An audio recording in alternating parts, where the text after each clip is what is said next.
Yo, so what's up? Welcome back to another video. I haven't made a video in such a while, and hope you guys like this video I make. It's quite different with the other ones I've made so far. So today's video will be talking about how I got into FPV. So I got into this hobby of FPV drones to just have fun and make content, make videos, cinematics and stuff. But the hardest thing I went through to FPV was starting it, actually.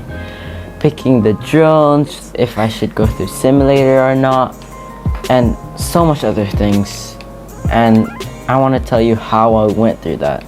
So I actually started with simulator with the Xbox controller that I already had, and a free simulator game which was Orca FPV. It was fine, the graphics was okay. It wasn't really the best with a controller because FPV, the controller shouldn't go back to where it belongs. Like this will go back, but in FPV it should stay where it should. And it was hard going through that and adapting to this FPV through this Xbox. So yeah, I went through a simulator. Before I flew, I actually had 15 hours of that Orca free simulator with a Xbox controller. Then after feeling comfortable, I decided on purchasing a transmitter. This one's a TBS Tango 2. I picked this one because it's very compact, as you see. It's pretty much the same size as the Xbox controller with an antenna. Yeah, so I chose this because it was small, easy to pack, and yeah, it was compact, and that's what I wanted to find. I actually had to adapt to this again because I got so used to the Xbox controller that going through a real transmitter, it was kind of weird. So I had to learn it again pretty much. And then after another around 5 hours on this new controller, I decided on, my friend actually borrowed me his Cinewhoop. It was actually the exact one I have right here, the GEP-RC 35. I'm going to show a video here. It was my very first flight with my friend's drone. Yeah, I recommend you to like find friends around this community, maybe if they'll allow you to borrow their drones and stuff. It's very important to interact in the community, to give help and all of that. So I ended up purchasing the same thing, a GEP-RC 35.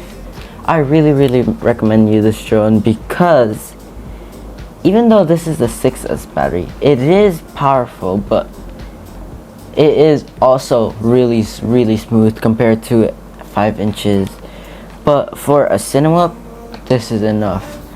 I spent around 2 months on this until I got into 5 inches.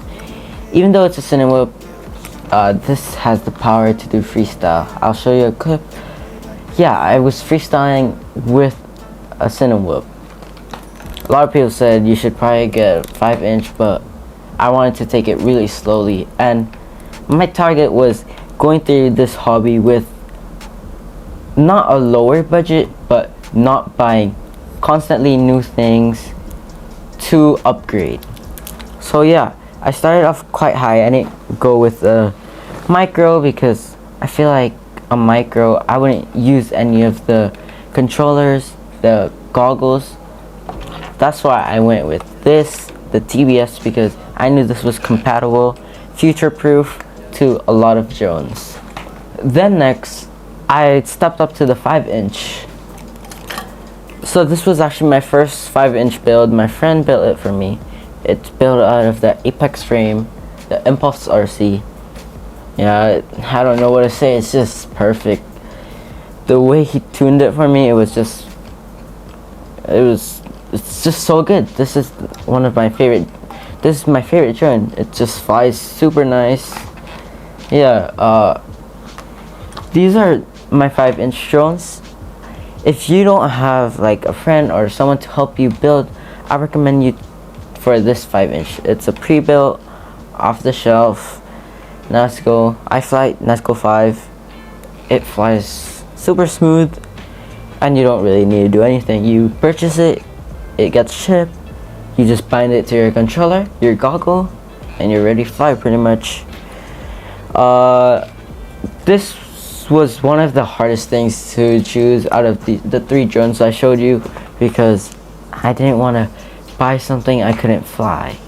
So yeah, I started slow with the Cinewhoops and stepped up to the 5-inch. So next up was actually picking between HD or analog. So those are the 2 choices for your goggles and camera, VTX camera. And I went with the HD because I knew it was future proof. It could last me a long time. But there are perks of analogs also. Analogs, there's so much types, there's so much range, from lower range to higher class, for like the budget rate. I feel like for digital, there's like only DJI, which not everyone wants to spend like 600 bucks on their first goggle, not knowing if they're really committed to this hobby. So yeah, it depends on yourself if you want to go for analog or digital. For analog, there's quite a lot of choices, because there's like Ishin, Faxshark. Those are like 2 different sides of the chart. Ishin being the lower budget and Faxshark being the higher budget. I feel like it's more flexible if you pick analog. But the downside of analog, for someone that isn't going to be a racer background, it's very glitchy. It's just not pleasing to the eyes.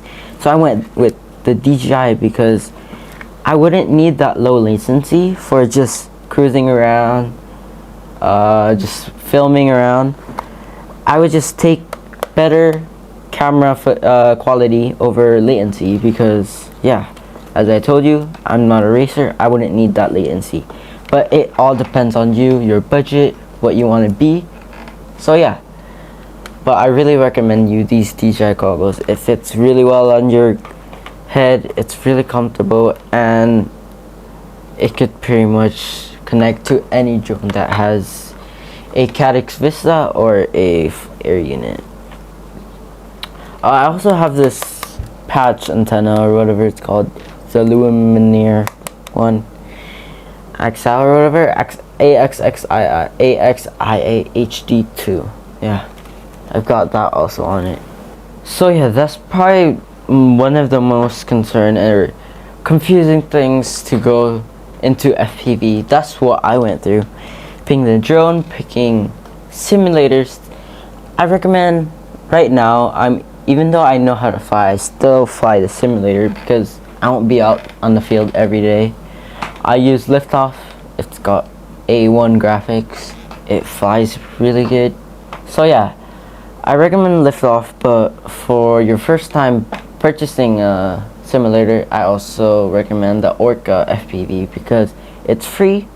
It's pretty good in the gameplay, and yeah, I for a free game, a free simulator, it's hell of a deal.